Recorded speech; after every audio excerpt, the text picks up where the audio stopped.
আজকের ক্লাসে আমরা যেটা আলোচনা করব সেটা হচ্ছে স্থান বা পাত্র, যেটা বাংলায় আমরা বলি, এই সম্পর্কে আমরা আলোচনা করবো ইনশাল্লাহ। বিশেষ করে আমরা আর জরফ, যেটা সময় অথবা স্থান বোঝায়। আরবি বাক্যে বিভিন্ন সময় অথবা স্থান দিয়ে যেভাবে বাক্য তৈরি করা হয় সেই পদ্ধতি সম্পর্কে প্রাইমারি লেভেলের একটা আলোচনা আজকে আমরা ইনশাল্লাহ করব। শুরুতে আমরা বেশ কিছু শব্দের অর্থ দেখে নেই। শুরুতে যেসব শব্দ আছে সেটা হচ্ছে যে আইন্দা মানে নিকটে, বিজানিব মানে পাশে, পেছনে আরবি হচ্ছে অরআ অথবা খলফা।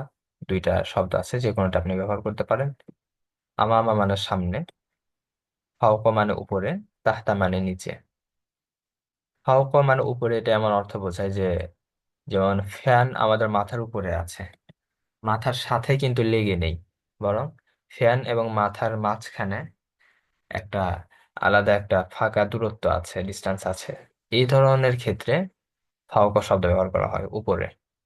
কিন্তু যদি সরাসরি মাথার উপরে, যেমন টুপি মাথার উপরে থাকে, তো টুপি যখন বোঝাবো তখন কিন্তু ফাওকা শব্দ ব্যবহার করা হয় না, তখন অন্য আর একটা শব্দ আছে আলা, সেটা ব্যবহার করা হয়। কিন্তু যখন আহ দুইটার মাঝখানে দূরত্ব থাকে, স্পেস থাকে, সেসব ক্ষেত্রে ফাওকা শব্দ ব্যবহার করা হয়। যেমন ফ্যান আমাদের মাথার উপরে আছে, ছাদ আমাদের মাথার উপরে আছে, সূর্য আমাদের মাথার উপরে আছে, সেসব ক্ষেত্রে ফাওকা শব্দ ব্যবহার করা হয়। আচ্ছা, তো আমরা মোটামুটি যে এগুলো সবগুলো হচ্ছে স্থানবাচক, স্থানবাচক শব্দ। আরবিতে স্থানবাচক শব্দকে বলা হয় স্থান অথবা কাল, এই দুইটাকে আরবিতে বলা হয় জরফ।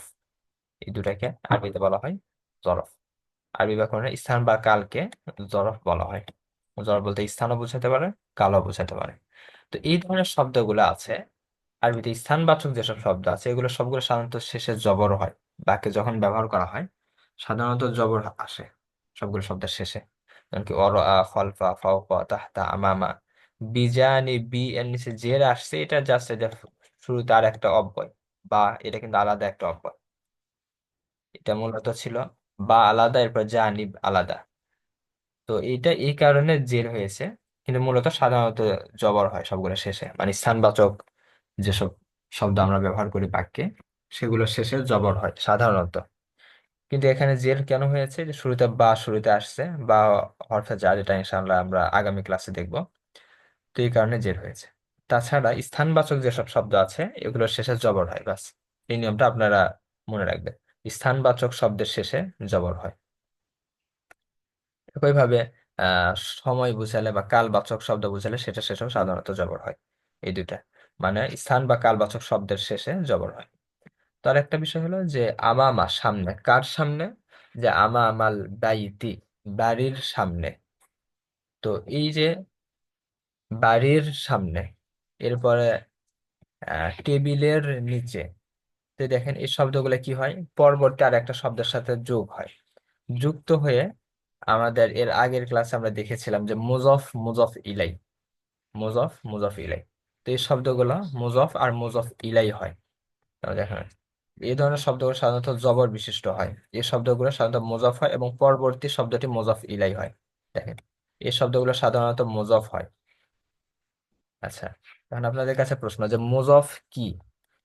আমরা গত ক্লাসের আগের ক্লাসের সময় তো পড়েছিলাম যে মুজফ এবং মুজফ ইলাইয়ের আলোচনা আমরা গত এক ক্লাস আগে পড়েছিলাম।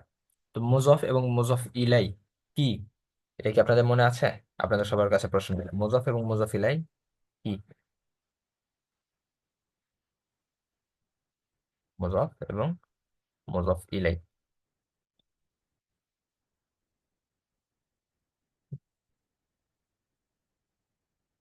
বিলাল ভাই, মুজফ এবং মুজফ ইলাই কি?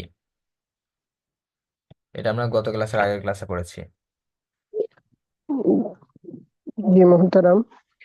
মুজব হলো আহ, যার দিকে ইঙ্গিত করা হয়। আর যা ইঙ্গিত করা হয়, যার দিকে ইঙ্গিত করা হয় তা হলো মুজাফে ইলাইহি, আর যা ইঙ্গিত করা হয় তা হলো মুজাফ। ইঙ্গিত, সম্ভবত একটু কারেকশন প্রয়োজন।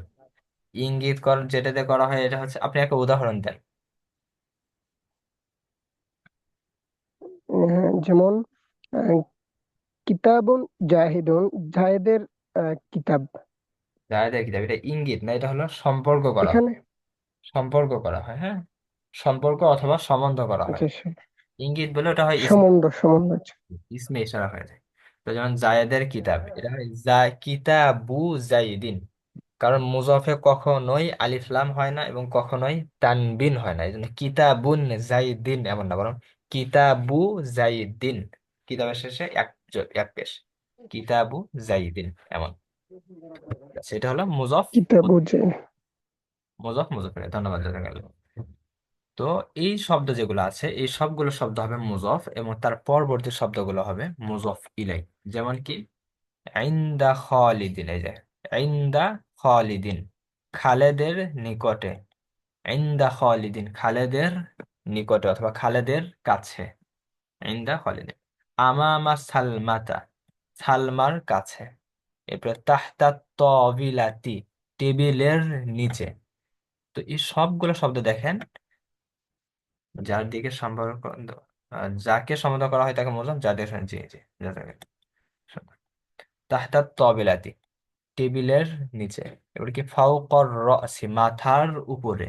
তো দেখেন, এই যে শুরুর যে শব্দগুলো থাকতেছে এই সবগুলো হচ্ছে মুজফ, আর পরেরটা হচ্ছে মুজফ ইলাই। এখন আপনার কাছে প্রশ্ন যে মুজফ ইলাইয়ে কি হয়, জের হবে, জের হয়, জবর হয় নাকি পেশ হয়? মুজফ ইলাইয়ে জের জবর নাকি পেশ, কোনটা হয়?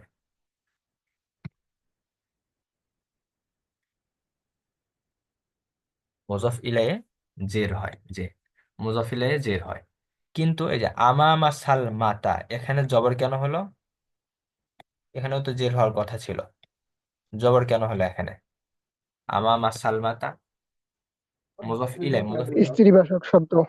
স্ত্রীবাচক শব্দ, এই জন্য স্ত্রীবাচক শব্দে জবর হয়েছে। আর তবিলাতি, এখানে দুই জের না হয়ে এক জের কেন হয়েছে? জি, আর তবিলাতি, এখানে দুই জের না হয়ে এক জের কেন হয়েছে? কারণ মুজাফিলাই তো দুই জের হওয়ার কথা, কিন্তু এখানে এক জের হয়েছে, কারণ আলিফ লাম যুক্ত আছে। আলিফ লাম যুক্ত হয়েছে সেজন্য। জি। তো মুজফ ইলাই, আর শুরুটা হচ্ছে মুজফ। আর মুজফ গুলা দেখেন সবগুলো কি স্থানবাচক শব্দ, একটা স্থান বোঝায়, ইনদা নিকটে একটা স্থান বোঝাচ্ছে কারণ, আমামা সামনে এটাও স্থানবাচক, তাহতা নিচে এটাও স্থানবাচক, ফাওকা উপরে এগুলো স্থানবাচক। তো স্থানবাচক শব্দগুলো সাধারণত কি হয়, জবর যুক্ত হয়, সাধারণত জবর যুক্ত হয়, এই জন্য এই শব্দগুলো জবর আছে। ঠিক আছে, ইনদা, আমামা, ফাওকা, এসবগুলো সাধারণত জবর যুক্ত হয়। ইনদা, এই শব্দগুলো বেশি মানে কখনো ইন্দু ব্যবহার হয় না, কিন্তু ইন্দু কখনো ব্যবহার হয় না, আমা মুভ কখনো ব্যবহার হয় না, তাহতু কখনো ব্যবহার হয় না, কখনো না। ফাউকু কখনো ব্যবহার হয় না, মানে এগুলো শেষে পিস কখনো ব্যবহার হয় না। সাধারণত এগুলো জবরযুক্ত হিসেবে ব্যবহার হয়। ঠিক আছে, মানে স্থানবাচক যেসব শব্দ এগুলো। তো মুজফ আর মুজফিলাই। তাহলে এখানে বাক্যটা কি, জাইদুন, জায়দ সম্পর্কে আমরা একটা সংবাদ দিচ্ছি যে জায়েদ ইনদা খালিদিন, খালেদের নিকটে। তাহলে যার সম্পর্কে আমরা সংবাদ দিচ্ছি সেটা কি হবে বাক্যে? আজকে ক্লাসে আমি বেশ আপনাদের সাথে একটু কথাবার্তা বেশি হবে, কারণ আমাদের ক্লাস মোটামুটি শেষের দিকে, যেহেতু আপনাদের একটু মানে এটার অনুশীলনীয় প্রয়োজন আছে। তো জাইদুন, এখানে বাক্যতে কি হয়েছে, এটা জায়েদ সম্পর্কে আমরা সংবাদ দিচ্ছি, সুতরাং জায়েদ শব্দকে আমরা কি বলবো, এটা মুবতাদা। মুবতাদা। আর মুবতাদা দুই পেশ বিশিষ্ট হয়, এই জন্য এখানে দুই পেশ হয়েছে। আর জায়েদ সম্পর্কে আমরা যে সংবাদ দিচ্ছি কি, যে ইনদা খালিদিন, জায়েদ খালেদের নিকটে, খালেদের নিকটে আছে।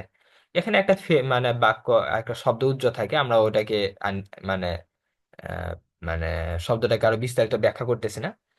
জায়েদ খালেদের নিকটে মানে খালেদের নিকটে আছে, এখানে আছে একটা শব্দ উজ্জ থাকে আর কি, আরবিতে আছে শব্দ উজ্জ থাকে, কিন্তু সেটাকে আমাদের মানে বাক্যে ওইভাবে প্রকাশ করতে হয় না, কিন্তু বাংলা যখন আমরা অর্থ করি তখন আছে শব্দটাকে যুক্ত করি। ঠিক আছে, তো জাইদুন ইনদা খালিদিন, জায়েদ খালেদের নিকটে, তার মানে জায়েদ খালেদের নিকটে আছে। এরপর জাইনাব আমামা সালমাতা, জাইনাবু, এখানে এক পেশ কেন? আমি তো জানি মুবতাদা হিসেবে দুই পেশ হওয়ার কথা ছিল, কিন্তু এখানে দুই পেশ না হয়ে এক পেশ হয়েছে, কারণ মেয়েদের নাম তানবিন নিতে পারে না, তানবিন এবং জের হয় না, এই জন্য তানবিন থাকলে দুই পেশের জায়গায় এক পেশ হয়। তো জাইনাবু আমা আমা সালমাতা, জাইনাব মুবতাদা, আর আমামা সালমা তো মুজাফ মুজাফ ইলাইহি মিলে তার খবর। সালমা, জি, মেয়েদের নাম। সালমার জাইনাব সালমার সামনে আছে। এরপরে আল কুররতু, কুর্রা মানে হচ্ছে বল। আল কুররতু বলটি, দেখেন আলিফ লাম যুক্ত আছে, তার মানে একটা সুনির্দিষ্ট অর্থ দিচ্ছে, মানে সুনির্দিষ্ট একটা বলকে বোঝাচ্ছে যে বলটি। আল কুররতু বলটি, বলটি কি হয়েছে, তাহতা তাবিলাতি, টেবিলের নিচে আছে বলটি, টেবিলের নিচে আছে। এরপর আল মিরওয়াহাতু পাখা, ফ্যান, ফ্যানটি ফাওকর রসি মাথার উপরে আছে। এরপরে আল কিতাবু বইটি, ইনদাকা তোমার নিকটে আছে, ইনদাকা তোমার নিকটে আছে। এরপরে আল কুররাসাতু খাতাটি, ইনদি আমার নিকটে আছে, আমামি আমার নিকটে আছে, বিজানিবি তার পাশে আছে। দেখেন, আপনাদের আমরা গত ক্লাসেও যেটা বলেছিলাম যে এই ইয়া অর্থ কি, ইয়া, ইয়া অর্থ আমার। আমার, হ্যাঁ, ইয়া অর্থ আমার। এই ইয়াটা হলো এমন একটা শব্দ যে সব সময় তার আগে একটা জের সে নিয়ে নিবে। আমাদের যখন মানুষের মধ্যে কিছু মানুষ থাকে যে যেখানেই যাক সিচুয়েশনটাকে তার আন্ডারে নিয়ে নেয়, তার মতো করে সে সাজিয়ে নেয়। ঠিক এইরকম এই ইয়া শব্দটাও যেখানেই যাক, তার আশেপাশে যেই থাক, সে তাদেরকে ম্যানেজ করে তার আগে একটা জের নিয়ে নিবে।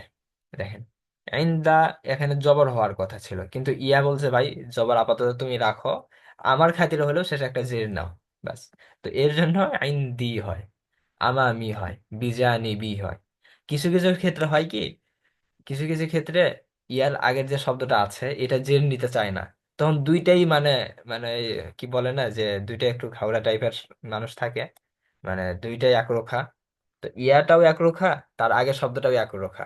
তখন এদের মাঝখানে সমাধান করার জন্য এখানে আর একটা বর্ণ যোগ হয়, হয়ে সেই বর্ণটা নিজে জের নেয়, জের নিয়ে তারপরেও ইয়ার চাহিদাটাকেও পূর্ণ করে। তো এই ইয়াটা সবসময় তার আগে একটা জের চাই। তো এখানে এই জন্য জের। আল কুররাস, খাতাটি আইন দিয়ে আমার নিকটে আছে, আমামি আমার সামনে আছে, বিজানিবি আমার পাশে আছে। আল কিতাবু বইটি, আইন্দা মুআল্লিমিল মাদ্রাসাতি মাদ্রাসার শিক্ষকের নিকটে আছে। আইন্দা নিকটে, মুআল্লিমিল মাদ্রাসা, দেখেন মুআল্লিমিল মাদ্রাসাতি মাদ্রাসার শিক্ষক, মুআল্লিম মুজাফ, আল মাদ্রাসাতি মুজাফ ইলাই, মাদ্রাসার শিক্ষক মুজাফ, আর এটা হলো মুজাফ ইলাই। আর এখানে ইনদা শব্দটা মুজাফ, আর মুআল্লিম শব্দটা তার মুজাফ ইলাই। তাহলে মুআল্লিম শব্দটা ইনদা শব্দের মুজাফ ইলাই, আবার মুআল্লিম শব্দটা আল মাদ্রাসাতি শব্দের মুজাফ। দেখেছেন, মুজাফ ইলাই এই হিসাবে জের হয়েছে, কিন্তু দুই জের হয়নি কি জন্য, কারণ এটা একই সাথে মাদ্রাসা শব্দের মুজাফ, এই জন্য দুই জেরের বদলে এক জের হয়েছে। বিষয়টা কি বুঝতে পেরেছেন? ইনদা মুআল্লিমিল মাদ্রাসা মাদ্রাসার শিক্ষকের কাছে। আর কিতাব, কিতাবটি, তাহলে কিতাব শব্দটা মুবতাদা, কিতাব সম্পর্কে আমরা একটা সংবাদ দিচ্ছি যে কিতাব কি হয়েছে, এটা মাদ্রাসার শিক্ষকের নিকটে আছে বা কাছে আছে। ঠিক আছে বাক্যগুলো, বুঝতে পেরেছেন কি সবাই এগুলো? জি। এই সবগুলো বাক্যতে আমাদের সাধারণত স্থানবাচক শব্দগুলো খবর হলে, আচ্ছা, হ্যাঁ, মোটামুটি এই সবগুলোতে দেখেন, এই সবগুলোতে আমাদের খবরটা দেখেন, এই যে খবর হচ্ছে স্থানবাচক, আর খবরগুলো সবগুলো শেষে এসেছে, এটা হলো নিয়ম, মানে এটা নর্মাল নিয়ম যে খবরগুলো শেষে আসে, এটা হলো নর্মাল নিয়ম। তো যখন খবরগুলো এরকম স্থানবাচক হয়, যেরকম আইন্দা খালেদ, বা স্থান বা সময়বাচক হয়, স্থান বা সময়বাচক হয়, তো এইরকম যখন হয়, তখন এই খবরটাকে প্রথমে আনা হয়। কখনো কখনো চাইলে আপনি প্রথমে আনতে পারবেন, চাইলে প্রথমে আনতে পারবেন। বলেছে যে সাধারণত স্থানবাচক শব্দগুলো খবর হলে সেই খবরকে অনেক সময় প্রথমে আনা হয় এবং মুবতাদাকে পরে আনা হয়, মানে দুইটাই করতে পারবেন, ভাষায় দুই রীতিই ব্যবহার হয়, আপনার যেটা আনতে পারেন। যেরকম কি ইনদা খালিদিন জাইদুন, এর আগে আমরা কি দেখেছিলাম যে জাইদুন ইনদা খালিদিন, জায়েদ খালেদের নিকটে আছে, কিন্তু এখন আমরা কি দেখতেছি, ইনদা খালিদিন খালেদের নিকটে জাইদুন, জায়েদ আছে, খালেদের নিকটে জায়েদ আছে। তাহলে এখানে ইনদা খালিদিন, মুজাফ মুজাফ ইলাইহি মিলে এটা হলো খবর, খবরটাই আগে আসছে। আর এরপরে জাইদ মুবতাদাটাই পরে আসছে। কারণ কি, খবরটা হচ্ছে স্থানবাচক। স্থানবাচক হইলে সাধারণত খবরটাকে প্রথমে আনাটাও যায়। আরবি ভাষাতে দুইটাই তখন বিশুদ্ধ, দুইটাই আপনি ব্যবহার করতে পারবেন, যেটা আপনার ইচ্ছা। এরপর আমামা সালমাতা, সালমার সামনে জাইনাব, জাইনাব আছে। তাহলে আমামা সালমাতা এটা হলো মুবতাদা, এটা প্রথমে আনা হয়েছে, এরপরে খবর আনা হয়েছে। এরপরে এখানে তাহতা তাবিলাতি কুররাতুন, টেবিলের নিচে বই আছে, সরি বল আছে। তো এখানে তাহতা তাবিলাতি এটি হলো খবর, খবরটাকে প্রথমে আনা হয়েছে আর মুবতাদাকে পরে আনা হয়েছে। এক্ষেত্রে একটা বিষয় দেখেন, আমাদের মুবতাদা, আমরা জানি মুবতাদার কি হয়। মুবতাদা হয় ব্যক্তির নাম হবে, অথবা সর্বনাম হবে, অথবা ইসমে ইশারা হবে, অথবা আলিফ লাম যুক্ত শব্দ হবে। মোট কথা, মুবতাদাকে মারেফা হতে হবে। কিন্তু এই যে কুররতন শব্দটা দেখেন, মারেফা নাই, না কিন্তু এই না ব্যক্তির নাম, না সর্বনাম, না ইসমে ইশারা, না এর শুরুতে আলিফ লাম আছে, কিচ্ছু নাই। তার মানে এটা হলো না কেরাম শব্দ, মানে অনির্দিষ্ট শব্দ। তো মুবতাদা এখানে না কেরা হয়েছে, অথচ মুবতাদার শর্ত হলো যে মুবতাদাটাকে মারেফা হতে হবে, কিন্তু এখানে মুবতাদাটা না কেরা হয়েছে। কারণ হলো যে মুবতাদা যখন পরে আসে, তখন মুবতাদাটাকে চাইলে আপনি না কেরাও আনতে পারেন, চাইলে না কেরাও তখন আনতে পারেন। তো এই জন্য তাহতা তবিলাতি কুররতুন, যে টেবিলের নিচে একটি বল আছে, একটি বল আছে, কুররতুন, একটি বল আছে, সেটা একটা অনির্দিষ্ট বল, যে কোনো একটা বল, একটা বল আছে। তাহতা তবিলাতি কুররতুন, টেবিলের নিচে একটি বল আছে। কিন্তু যদি আপনি বলতে চান যে বলটি টেবিলের নিচে আছে, তাহলে সাধারণত সেক্ষেত্রে আমরা এই রীতি ব্যবহার করি। এর আগের যে রীতিটা আছে এটা, যে আল কুররাতু তাহতা তাবিলাতি, যে বলটি টেবিলের নিচে আছে। যদি এই ধরনের বাক্য গঠন করতে যে বলটি টেবিলের নিচে আছে, তাহলে এটা যে আল কুররাতু তাহতা তাবিলাতি, বলটি টেবিলের নিচে আছে। আর যদি এমন বলতে চান যে টেবিলের নিচে একটি বল আছে, সেক্ষেত্রে এই রীতিটা ব্যবহার করা হয়, যে তাহতা তাবিলাতি কুররাতুন, টেবিলের নিচে একটি বল আছে। দেখেন, দুইটার পার্থক্যটা একটু খেয়াল করেন, বাংলার সাথে আরবির এই যে এই জায়গাতে একটু পার্থক্য, যেটা মানে অনুবাদের ক্ষেত্রে, যে টেবিলের নিচে একটি বল আছে, আর এর আগেরটা ছিল বলটি টেবিলের নিচে আছে। দেখেন, এখানে খবরটাকে প্রথমে এনেছি আর মুবতাদাকে পরে এনেছি, এক্ষেত্রে মুবতাদাটা নাকেরাও হতে পারে। এরপরে এখানে ফাওকর রাসি, ফাওকর রাসি মাথার উপরে মিরওয়াহাতুন, একটি পাখা আছে। আর যদি আমরা বলি আল মিরওয়াহাতু ফাওকর রাসি, পাখাটি মাথার উপরে আছে, মাথার উপরে আছে। যদি আলিফ লাম যুক্ত করি তাহলে এটা শুরুতে আমরা আনতে পারবো। এখানে একটা বিষয় কি, যে যদি আলিফ লাম যুক্ত না করি, এই যে ফাওকর রাসি মিরওয়াহাতুন, এই যে শুধুমাত্র মিরওয়াহাতুন শব্দটাকে কিন্তু আমরা প্রথমে আনতে পারবো না, এই শব্দটাকে আমরা প্রথমে আনতে পারবো না। কারণ কি, প্রথমে যদি আনতে চাই, তাহলে তাকে অবশ্যই আহ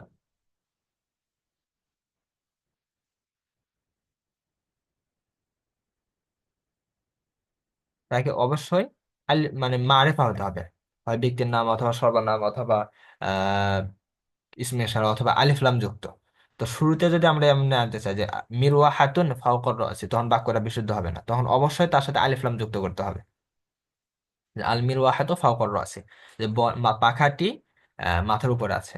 কিন্তু যখন আমরা বলতে এই ধরনের অর্থ দিতে চাই যে মাথার উপরে একটি পাখা আছে, তখন এই বাক্যটাকে, এই শব্দটাকে আমরা শেষে আনি, যেহেতু স্থানবাচক, সুতরাং এটাকে আমরা শেষে আনি, যে আহ, পাখাটি, তাই না, ফাওকর আছে, মাথার উপরে পাখাটি আছে, ব্যাস,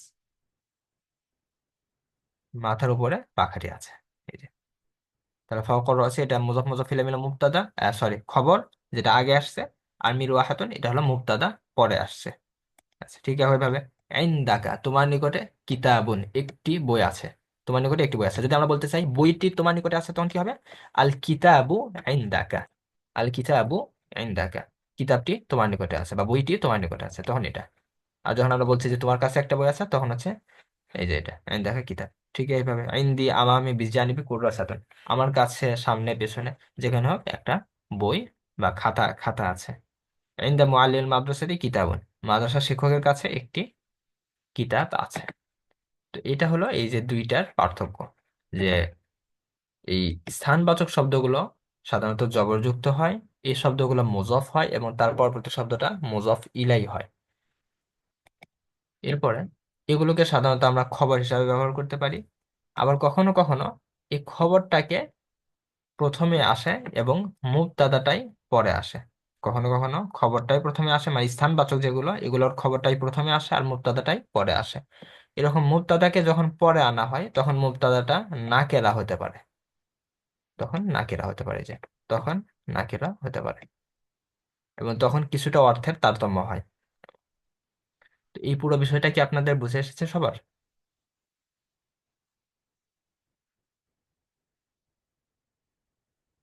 আচ্ছা, আমাদের এতক্ষণ যে বিষয়টা নিয়ে আলোচনা হলো এটা কি সবার বুঝে এসেছে?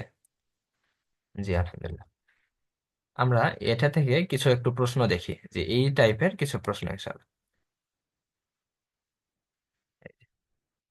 যদি আমরা বলতে চাই যে তোমার কাছে কি আছে, তো তখন আমরা বলবো কি, মাজা। মাজা মানে কি, সুতরাং আমরা তখন কি বলবো, মাজা ইনদাকা, তোমার কাছে কি আছে। অথবা মা ইনদাকা, তোমার কাছে কি আছে। এখন এটার উত্তরে তখন কিন্তু ইয়া বলতে হচ্ছে যে আমার কাছে এটা আছে অথবা না এটা নাই। এটা যে ইনদি কুররাসাতুন, আমার কাছে একটি খাতা আছে। অথবা আমি কুররাসাতুন, আমার সামনে একটা খাতা আছে। বিজানিবি কুররাসাতুন, আমার পাশে একটি খাতা আছে। আইনাল কিতাবু, আইনাল কিতাবু, বইটি কোথায়। আইনা আল কিতাবু, বইটি কোথায়। আপনি যদি বলতে চান যে জায়েদ কোথায়, তাহলে আইনা জাইদুন, জায়েদ কোথায়। অথবা আইনা বাইতুকা, তোমার বাড়ি কোথায়। তো এইভাবে আপনি যে কোনোটা তখন বানাতে পারবেন, যে আইনা শব্দ দিয়ে। তো আইনার পরে যেটা, ব্যক্তির নাম হলে তো সরাসরি ব্যক্তির নাম, অথবা আহ সর্বনাম, অথবা এই জাতীয় যেগুলো। সাধারণত আইনার পরের শব্দটা কি হয়, মারেফা হচ্ছে, দেখেন, মারেফা। তা আইনাল কিতাবু, বইটি কোথায়। তখন আপনার উত্তর কি, আল কিতাবু, বইটি ইনদা মুআল্লিমিল মাদ্রাসাতি, মাদ্রাসার শিক্ষকের কাছে। এরপর কি, ইনদা মান আল কলামু। তার আগে আমাদের মান এর শব্দের অর্থটা দেখা যাবে। মান অর্থ হচ্ছে কে, মান অর্থ হচ্ছে কে। যদি বলা হয় যে মান জাইদুন, মানে জায়েদ কে। অথবা মান হুয়া, সে কে। মান শব্দের অর্থ হলো কে, ঠিক আছে। এই মান শব্দের অর্থ হলো কে। এটা মনে হয় এখানে আমাদের আছে, মান আছে কি। হ্যাঁ, তাহলে আমরা এখানে দেখি, এই যে এখানে মান ফারিহা, যে ফারিহা কে। মান ফারিহা, ফারিহা কে। তার ফারিহা তোয়ালিবাতুন, ফারিহা একজন ছাত্রী। তার মান অর্থ হচ্ছে কে, মান কে। এখানে ফারিহা তো এক পেশ হয়েছে, যদি ছেলেদের নাম হতো তাহলে দুই পেশ হতো। তাহলে মান হল অর্থ কে। আর এখানে আমরা যদি দেখি, কই গেল এটা, হ্যাঁ, ইন্দা মান, মানে কার কাছে। মান মানে কে, কিন্তু যখন তার সাথে ইন্দা শব্দ যুক্ত হলো তখন কে এর কাছে এমন না, তখন বাংলা যেটা আমরা বলি কার কাছে। ইন্দামান মানে কার কাছে, আল কলাম, কলমটি আছে। ইন্দামান আল কলাম, কলমটি কার কাছে আছে। আল কলাম ইনদা খালিদিন, কলমটি খালেদের কাছে আছে। এরপরে হাল ইনদাহু কুররাসাতুন, তার কাছে কি খাতা আছে। কলম তো আছে, তার কাছে কি খাতা আছে। তো আমাদের এখানে প্রশ্নের কয়টা ধরন আমরা দেখলাম, এই যে এটা একটা দেখলাম আমরা, এরপরে এটা একটা দেখলাম, এরপরে এটা একটা দেখলাম। এই যে তিনটে টাইপ। আর আমরা একবার শেষ থেকে আমরা দেখলাম এই যে এটা, যে মান ফারিহা, মান। তো এই যে কয়েকটা প্রশ্ন দেখলাম আমরা, গতকালও যেটা দেখেছিলাম, গতকাল বেশ কয়েকটা দেখেছিলাম। আজকে আরেকটা, যে কাইফা ফারিহা, ফারিহা কেমন। কাইফা অর্থ কেমন আছে এমনও হয়, অথবা তার কোনো বৈশিষ্ট্য আমরা শুনতে চাচ্ছি তখন সেই ক্ষেত্রে ব্যবহার করা হয়। যে ফারিহা কেমন, মানে সে মেয়ে হিসেবে কেমন সেটা আমরা শুনতে চাচ্ছি। অথবা সে কেমন আছে সেটাও আমরা হতে পারে। এটা বাক্যের আগ পিছ দেখে সেটা আসলে বোঝা যায়। তো কাইফা ফারিহা, ফারিহা বিনতুন মুআদ্দাবা, সে হলো ভদ্র মেয়ে। ওয়াহিয়া তালিবাতুন তাকিয়া, সে বুদ্ধিমতী ছাত্রী। এরকম এই আমাদের বাক্যর প্রশ্নবোধক বাক্যের গঠন এগুলো। তো আমাদের আজকে যে প্রশ্নবোধক বাক্য আমরা বেশ কয়েকটা দেখলাম, প্রায় চারটার মতো। এই প্রশ্নবোধক বাক্যগুলো আমাদের আরো প্র্যাকটিস করতে হবে ইনশাআল্লাহ। তো আজকে আমাদের এই স্লাইডে আরো বেশ কিছু বিষয় আমাদের ছিল। তো এগুলো মনে হয় বেশি হয়ে যাবে কিনা আমি জানি না। আপনারা আজকে যতটুকু, এই পর্যন্ত যতটুকু বোঝানো হয়েছে, এটা কি আপনাদের সবার আয়ত্তে এসেছে, অথবা নতুন আর একটা টপিক কি আজকে শুরু করা যাবে? বিলাল ভাই, কি অবস্থা? জি ইনশাল্লাহ। আচ্ছা, জিজ্ঞাসা। আচ্ছা, তো দেখেন, আজকে আমরা আর একটা বিষয় দেখবো ইনশাল্লাহ। সেটা হচ্ছে হরফে জার। এটা আমরা আহ ইতিপূর্বে দেখেছি মুজফ এবং মুজফ ইলাই। মুজফ ইলাইয়ে জের হয়। আরবি ভাষায় মাত্র দুইটা জায়গায় জের হয়। মাত্র দুটাই, মানে পুরো আরবি ভাষায় মাত্র দুই জায়গায় জের হয়। তার মধ্যে একটা জায়গা হইলো মুজফ ইলাই যখন হবে তখন, কোন একটা শব্দ মুজফ ইলাই হলে সেটাতে জের হবে। আর একটা জায়গা হলো এই বর্ণ, এই অব্যয়গুলোর পরে যে শব্দটা থাকবে, এই অব্যয়গুলোর পরে যে শব্দ থাকবে সেগুলো জের যুক্ত হবে। এই শব্দগুলোর পরে, এই শব্দের পরে যেগুলো থাকবে সেগুলো জের যুক্ত হবে। এই শব্দগুলোকে বলা হয় হরফুল জার, মানে জের দানকারী অব্যয়। এই হরফগুলোর নাম হরফুল জার বা জের দানকারী অব্যয়। এগুলোর পরে যে শব্দটা থাকবে সেগুলো জের যুক্ত হবে। তো সবচেয়ে বেশি যেগুলো সাধারণত ব্যবহার হয়, ফি মানে মধ্যে ভেতরে, আলা মানে উপরে, এরপরে লি মানে জন্য, লি এবং লা দুইটাই মানে জন্য, কা মানে মতো, কা মানে তোমার, আমরা দেখেছিলাম না এর আগে, কা মানে তোমার, যেমন কলামুকা তোমার কলম, এরপর কিতাবুকা তোমার কিতাব তোমার বই। তো এই কা মানে আবার অনুরূপ হয়। ওইটা হয় আপনার কোন একটা শব্দের শেষে যুক্ত হয়, আর এটা হলো শব্দের শুরুতে যুক্ত হয়। শব্দের শেষে যুক্ত হলে সেটা হলো আপনার সর্বনাম, আর শব্দের প্রথমে যুক্ত হলে সেটা হলো এই হরফে জার বা অব্যয়। আচ্ছা, আমরা এগুলোর একটু ব্যবহার দেখি। এই শব্দগুলো অবশ্যই মাস্ট মুখস্থ করে নিতে হবে। এই ধরনের শব্দ হলো মোট 17টা। মোট 17টা হরফুল জার, মোট 17টা। তবে আমরা সবচেয়ে বেশি যেগুলো ব্যবহার হয় সেগুলো একটু আমরা আনার চেষ্টা করছি ইনশাল্লাহ। আহ আরো যেগুলো ব্যবহার হবে আস্তে আস্তে আমরা ইনশাল্লাহ সামনে দেখবো। আরো কিছু আছে যেগুলো অনেক বেশি ব্যবহার হয়, তবে আজকে আমরা এনেছি 4টা। আমাদের প্রথম পর্বে এগুলোই মোটামুটি বেশি ব্যবহার হয়। তো আলা মানে উপরে, দেখেন এর আগে কিন্তু আমরা দেখলাম মানে কি, এই যে ফাওকার মধ্যে একটা দেখেছি ফাওকা মানে উপরে, এই যে ফাওকা মানে উপরে। তো ফাওকা মানে উপরে, এই যে আলা মানে উপরে, এই দুইটার মধ্যে পার্থক্য কি? ফাওকা ব্যবহার করা হয় যখন দুইটার মাঝখানে একটা ডিস্টেন্স বা স্পেস থাকে, যেমন কি যে ফ্যান হচ্ছে আমাদের মাথার উপরে, ফ্যান আর মাথার মাঝখানে অনেক জায়গা ফাঁকা আছে, দুইটা কিন্তু মাথার সাথে লেগে নাই ফ্যান। তো সেক্ষেত্রে ফাওকা শব্দ ব্যবহার করা হয়। কিন্তু যদি আমরা বলি যে টুপি মাথার উপরে, তো টুপি কিন্তু মাথার সাথে লেগে থাকে। তো এসব ক্ষেত্রে আলা শব্দ ব্যবহার করা হয়। বই টেবিলের উপরে আছে, টেবিলের সাথে কিন্তু লেগে থাকে, তো সেক্ষেত্রে আলা শব্দ ব্যবহার করা হবে। কিন্তু যদি আমরা বলি যে টেবিলের উপরে যদি একটু উপরে যদি কোনো কিছু থাকে, সেক্ষেত্রে ধরেন যে টেবিলের উপরে আমরা সুন্দর একটা ফুল রেখে দিয়েছি উপর থেকে, ছাদ থেকে, মানে ওই যে থাকে না যে আহ দড়িতে লটকিয়ে রাখে এই ধরনের, তো সেক্ষেত্রে ফাওকা শব্দ শব্দ ব্যবহার হবে। তো এমন। আচ্ছা, ফি মানে মধ্যে ভেতরে এমন। আচ্ছা, এগুলোতে এখন আমরা একটা ভাগ ভাগ করে দেখি। এগুলোও কিন্তু দেখেন, এই যে ফি, এটা কিন্তু একটা স্থানের অর্থ দিচ্ছে। আলা এটাও স্থানের অর্থ দিচ্ছে।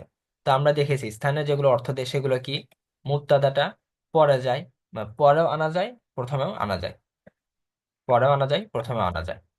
এই যে আমরা এখানে দেখেছিলাম যে ইন্দা খালিদিনও ব্যবহার করা যায়, ইন্দা খালিদিন জাইদুন, অথবা জাইদুন ইন্দা খালিদিন, দুইটাই ব্যবহার করা যায়। তো সেম এগুলোর ক্ষেত্রে, এগুলোর ক্ষেত্রে। আচ্ছা, তো আমরা কিছু এখন বাক্যের অর্থগুলো দেখি। জাইদুন কাল আসাদি, জাইদুন কাল আসাদি, জায়দ হলো সিংহের মতো, জায়দ সিংহের মতো। জায়দ তোমার জায়দ এটা হলো মুক্তাদা। আর আহ, মতো, এই যে কা অর্থ হলো মতো, এই যে কা অর্থ হলো মতো, এই যে এই কাটা হলো আমাদের এই হরফে জার যেটা আমরা দেখলাম, এই যে এই হরফে জার এটা, যে কা মানে মতো। যে জায়েদ হলো সিংহের মতো। কা আল আসাদ, আসাদ মানে হলো সিংহ, সিংহ। আছে না আসাদুল্লাহ, তো আসাদ মানে হচ্ছে সিংহ। আচ্ছা, তো জায়েদ সিংহের মতো, এই যে কা শব্দে যুক্ত হয়েছে এই জন্য তার শেষে কি হয়েছে, জের হয়েছে, জের হয়েছে। এরপরে দেখেন কলামি আমার কলম, কলামি আমার কলম। কলাম মুজফ আর ইয়াটা হচ্ছে মুজফিলা, মুজফ মুজফিলাই মিলে মুবতাদা, মুজফ মুজফিলাই মিলে মুবতাদা। আমরা জানি মুজফ মুজফিলাই মিলে কখনো মুবতাদাও হয় কখনো খবরও হয়, দুইটাই করা যায়। তো এখানে মুজফ মুজফিলাই মিলে মুবতাদা, কলামি আমার কলম কি হয়েছে, আমার কলম কা মতো, কা কলামিকা, আমার কলম তোমার কলমের মতো। আচ্ছা, আচ্ছা, এটা আর পুরোটা করে নিই।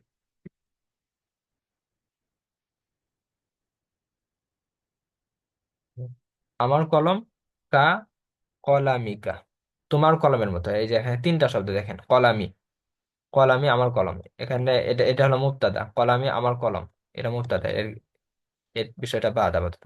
এরপর এই যে কা, এই কা অর্থ হলো মতো, আর এই কা অর্থ হলো তোমার।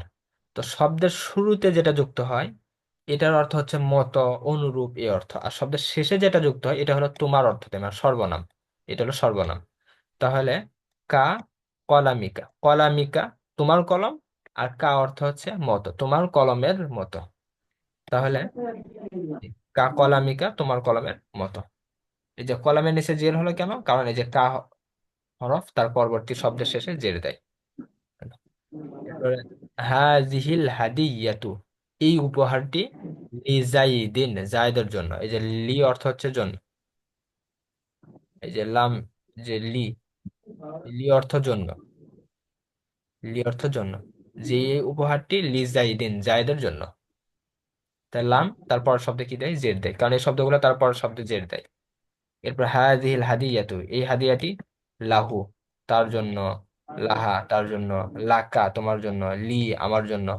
আমরা যে এর আগে সর্বনামগুলো পড়েছিলাম না, যে কা মানে তোমার, কি মানে তোমার, না মানে আমাদের, ইয়া মানে আমার।